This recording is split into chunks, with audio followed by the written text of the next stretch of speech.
Salam sehat sejahtera, jumpa lagi di channel Mata Ketiga. Sebuah rahasia besar yang selama ini tersembunyi di perairan dalam timur Taiwan. Di sanalah, konon, pernah berdiri sebuah peradaban kuno berteknologi tinggi bernama Nirai Kanai. Wilayah misterius ini, karena banyaknya legenda serupa dari berbagai suku, kerap disebut sebagai lingkaran legenda Sanasai. Berbagai temuan dan cerita rakyat seolah mengajak kita untuk menelusuri jejak-jejak yang barangkali berusia puluhan ribu tahun. Pertanyaannya, bagaimana mungkin ada peradaban maju tersembunyi di bawah laut? Mengapa hampir tidak ada data ilmiah terbuka mengenai situs tersebut? Mengapa area ini disebut-sebut sebagai zona terlarang militer? Seluruh pertanyaan ini membawa kita ke sebuah kisah panjang yang syarat akan mitos, legenda banjir besar, keterlibatan UFO, hingga kemungkinan bahwa leluhur manusia pernah terhubung dengan makhluk non-manusia. Mari kita mulai penelusuran dengan menengok legenda kuno dan bukti-bukti penting yang tersebar di wilayah Taiwan, Pulau Yonaguni, Okinawa hingga Jepang. Lingkaran legenda Sanasai, jejak dataran yang hilang. Sebelum menjadi lautan seperti sekarang, menurut sejumlah legenda lokal, wilayah timur Taiwan dahulu merupakan dataran subur dengan pepohonan lebat. Konon, di dataran inilah peradaban Nirai Kanai berdiri. Nirai sendiri berasal dari bahasa kuno Ryukyu, yang berarti tidak diketahui. Legenda ini kian menakjubkan karena suku-suku di area ini menyebut bahasa kuno Nirai Kanai berbeda dari bahasa manusia biasa. Beberapa berspekulasi bahwa bahasa ini mungkin bahasa alien. Lokasinya yang kini telah menjadi perairan dalam, ditambah statusnya sebagai wilayah militer terlarang, membuat penelitian ilmiah terbuka hampir mustahil dilakukan. Banyak kapal perang dan pesawat tempur berpatroli sehingga ekspedisi seringkali dilarang. Apakah benar ada sisa kota atau bangunan di dasar laut sana? Bagaimana cara menemukannya? Sampai kini, kita hanya bisa meraba-raba lewat peta dasar laut yang dirilis NASA. Menelaah peta dasar laut NASA. Ketika melihat peta dasar laut di timur laut Taiwan, tampak beberapa pola garis lurus di dasar samudra. Di dekat Okinawa, Jepang pun ditemukan garis-garis lain yang menyerupai persegi panjang. Banyak teori yang menyebutnya sebagai jejak kota bawah laut. Namun, teka-teki mengapa dan kapan kota tersebut tenggelam masih menjadi misteri, karena data resmi tidak pernah dipublikasikan secara luas. Zona ini berada di jalur patroli intensif, menghalangi tim ilmuwan untuk melakukan riset mendalam. Walau demikian, sejumlah orang menemukan petunjuk yang semakin mengokohkan spekulasi tentang peradaban kuno berteknologi tinggi yang pernah berdiri di wilayah ini. Pulau Yonaguni, piramida bawah laut yang memukau. Salah satu petunjuk paling memukau adalah di Pulau Yonaguni, letaknya sekitar 110 km dari Taiwan. Luasnya hanya 28,88 km persegi dan dihuni oleh kurang lebih 1.700 orang. Sejak dulu, Yonaguni dipandang misterius karena sebelum dinasti Ming, hampir tidak ada dokumen yang mencatat keberadaan pulau ini. Ada kisah tradisi kejam yang mengharuskan wanita hamil melompat melewati celah batu selebar 2 hingga 3 meter. Jika gagal, mereka jatuh dan tewas. Konon, ini adalah cara efisiensi populasi pada masa kerajaan Ryukyu. Pada tahun 1986, seorang penjelajah Jepang bernama Kihachiro Artake tengah menyelam di sekitar Yonaguni. Ia terkejut saat menemukan struktur batu besar di kedalaman 25 meter. berbentuk persegi panjang raksasa dengan ukuran sekitar 270 kali 120 kali 26 meter. Garis-garisnya lurus sempurna, seakan dipahat rapi, dengan tangga besar, lorong, lengkungan, serta simbol menyerupai burung atau kura-kura. Permukaan batunya tampak halus tanpa bekas erosi signifikan. Struktur ini kemudian disebut piramida bawah laut Pulau Yonaguni. Para ilmuwan dari Universitas Tokyo mengemukakan bahwa peningkatan muka air laut sekitar 10.000 tahun mungkin menjadi penyebab piramida ini tenggelam. Tetapi muncul paradoks. Jika batunya sangat keras, ombak laut sulit mengikisnya, namun manusia kuno juga tak mungkin memotongnya. Apakah ini semacam rekayasa peradaban non-manusia atau teknologi super maju pada masa purba?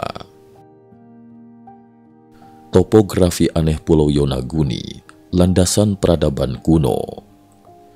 Di wilayah pusat Taiwan, pegunungan menjulang tajam. Namun Pulau Yonaguni justru datar, mirip dengan Gunung Palpa Nazca di Peru. Banyak ahli curiga, mungkin dulunya puncak gunung datar ini dijadikan landasan pesawat bagi peradaban maju. Sebagai pembanding, di Peru terdapat Ollantay Tambo, situs dengan tangga batu raksasa hingga 3-4 meter per anak tangga. Sulit membayangkan aktivitas manusia di tangga tertinggi itu. Jika bukan sekadar terasering, barangkali situs tersebut memang diperuntukkan bagi makhluk dengan teknologi dan bentuk fisik berbeda. Mitos banjir besar dalam legenda Taiwan dan dunia. Ketika kita menelan berbagai mitos lokal, banyak cerita berulang tentang banjir besar kuno. Suku Amis misalnya menuturkan bahwa terjadi banjir besar yang menenggelamkan hampir seluruh pulau, hanya menyisakan sedikit manusia yang selamat di puncak pegunungan. Hal ini selaras dengan narasi Great Flood dalam berbagai kebudayaan. Kisah banjir di Enuma Elis, Utnapishtim, dan para dewa Anunnaki. Kisah Nuh dan Bahtera, di mana anak-anak Tuhan ikut turun tangan. Dewa Matsya yang menyelamatkan umat manusia saat bencana air bah. Bahkan, profesor menuliskan bahwa piramida Yonaguni barangkali telah ada 70.000 hingga 110.000 tahun silam. Pada kurun waktu tersebut, zaman es memudahkan terbentuknya daratan luas yang menghubungkan Taiwan, Kepulauan Ryukyu, dan Jepang. Jika banjir besar tiba, wilayah rendah itu pun tenggelam menjadi lautan seperti sekarang. Shinto Ryukyu, Nirai Kanai, negeri para dewa. Peradaban Ryukyu memiliki kepercayaan Shinto Ryukyu yang menyebut Nirai Kanai sebagai dunia tempat para dewa tinggal.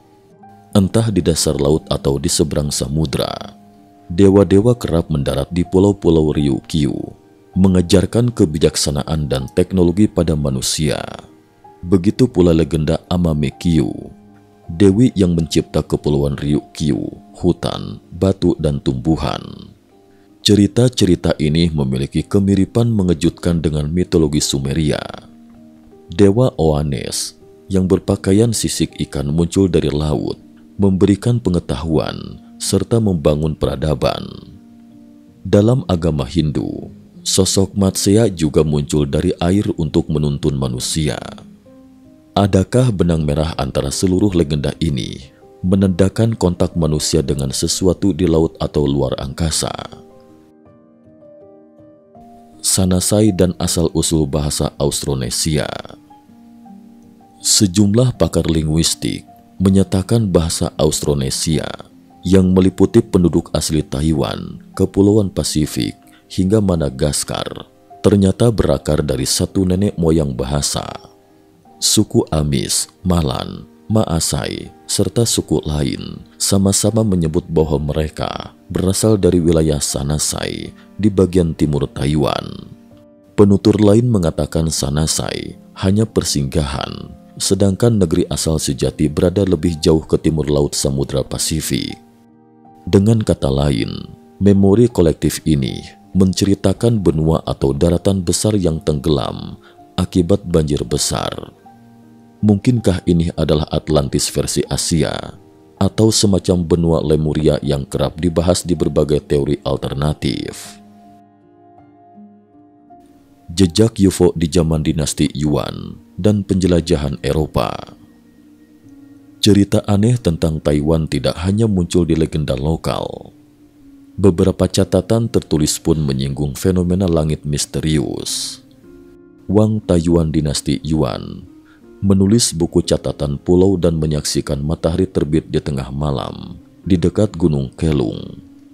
Apakah itu kamp penambang besi atau fenomena UFO bercahaya terang?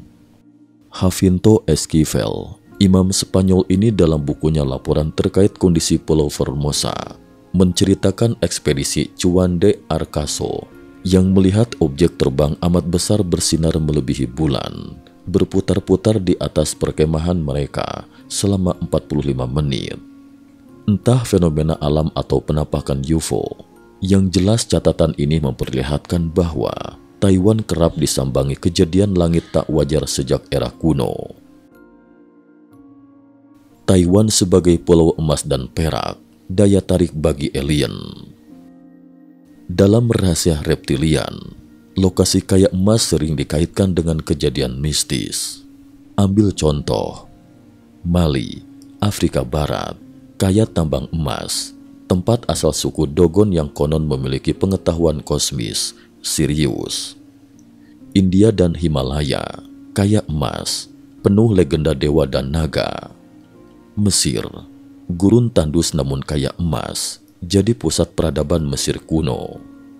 Peru, harta emas berlimpah, situs suci kuno yang sukar dijelaskan. Taiwan dengan sumber daya emasnya pun mengundang berbagai bangsa, Spanyol, Belanda, Jepang, hingga barangkali makhluk lain yang tertarik akan kekayaan mineral bumi. Kisah Sanasai dan 4 tahap dunia. Menurut legenda Sanasai, dunia kuno terbagi ke dalam 4 tahap. 1. Tahap penciptaan. Dewa membentuk alam semesta, manusia pertama hidup harmonis. 2. Zaman emas. Manusia tidak perlu bekerja, makanan dan keperluan muncul begitu diucapkan. 3. Matahari ganda. Tiba-tiba muncul 2 matahari, satu besar satu kecil, membakar bumi tanpa henti. Manusia menembak jatuh matahari besar hingga bumi gelap gulita. 4. Banjir besar. Air bah menenggelamkan daratan. Hanya segelintir manusia selamat di puncak gunung. Dalam skenario ini, beberapa keluarga besar, termasuk suku Ketagalan, mengungsi ke pulau Taiwan yang lebih tinggi. Di sana, mereka justru menemukan makhluk lain, Saluso dan Ikolon, dengan emas berlimpah. Legenda ini bergema mirip dengan banyak mitos banjir purba di berbagai belahan dunia. Saluso dan Ikolon, makhluk pra-manusia di Taiwan.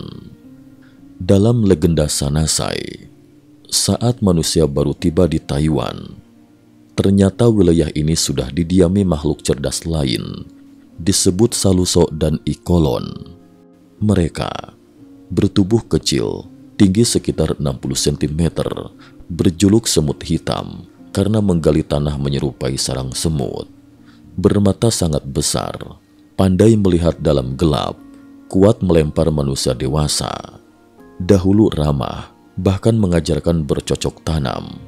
Namun, lama-kelamaan mereka menculik anak-anak manusia, menimbulkan konflik hingga akhirnya manusia menenggelamkan gua-gua mereka. Sisa-sisa tradisi penyembahan kurcaci masih ditemukan di Hsinchu, Taiwan.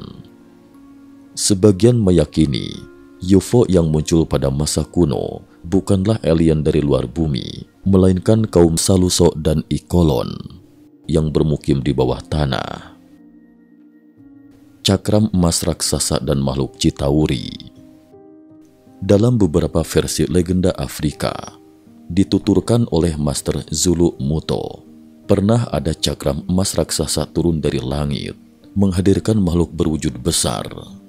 Disebut Chitauri, mereka mengaku tuan nenek moyang manusia, siap memberi teknologi canggih jika disembah layaknya dewa. Benda itu memancarkan cahaya hebat, menimbulkan gemuruh, memaksa manusia tunduk. Kisah semacam ini pun tersebar di Meksiko, di mana suku Aztec dan Inka percaya pada pesawat berbentuk belati yang turun di piramida matahari. Selalu ada pola, makhluk langit datang, memberi pengetahuan, lalu menghilang setelah terjadi bencana. Menutup tirai misteri, benarkah masih ada peradaban tersembunyi? Merangkai seluruh cerita ini, mulai dari piramida bawah laut Yonaguni, banjir besar, suku kuno Ketagalan, makhluk kecil penggali emas, seakan menciptakan gambaran bahwa Taiwan dan sekitarnya bukan sekadar pulau biasa. Mitos lokal, catatan penjelajah asing, dan petunjuk geologis menyingkap adanya lapisan sejarah yang jauh lebih tua daripada yang umum diajarkan. Apakah Nirai Kanai benar-benar wujud peradaban canggih prasejarah? Apakah bahasa aneh Nirai Kanai berhubungan dengan bahasa alien? Benarkah benua hilang berada di timur Taiwan, tempat suku-suku Austronesia bermigrasi?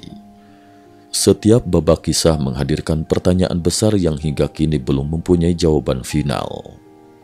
Barangkali kita hanya menggaruk permukaan sebuah rahasia kolosal tentang masa lalu bumi. Hubungan antara manusia kuno, makhluk laut dan rentetan catatan banjir besar lintas budaya. Kesimpulan, dari rentang mitos suku Amis, tradisi Shinto Ryukyu, hingga piramida bawah laut di Yonaguni, semua mengindikasikan satu hal. Wilayah timur Taiwan, yang dikenal sebagai lingkaran legenda Sanasai, menyimpan bukti kuat tentang pernah eksisnya peradaban berteknologi tinggi pada ribuan, bahkan puluhan ribu tahun silam.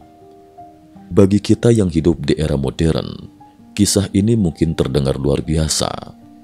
Namun potongan demi potongan legenda, bukti geologis dan penemuan situs bawah laut membentuk puzzle yang kian nyata. Mungkinkah Taiwan, Ryukyu dan Jepang dulunya menyatu sebagai dataran luas, lalu tenggelam oleh bencana maha dahsyat? Mungkinkah makhluk dewa yang turun dari langit adalah pengunjung antar planet? Mengapa UFO dan fenomena hilang misterius sering dilaporkan di tanah ini? Selama riset ilmiah terhambat, status militer di perairan sensitif dan banyak dokumen kuno belum terungkap, pertanyaan-pertanyaan itu barangkali tetap menjadi misteri. Pun demikian, legenda lokal dan temuan piramida bawah laut membuka mata kita bahwa dunia ini lebih luas dan penuh kejutan daripada yang kita kira. Cukup sekian dulu. Terima kasih atas perhatiannya.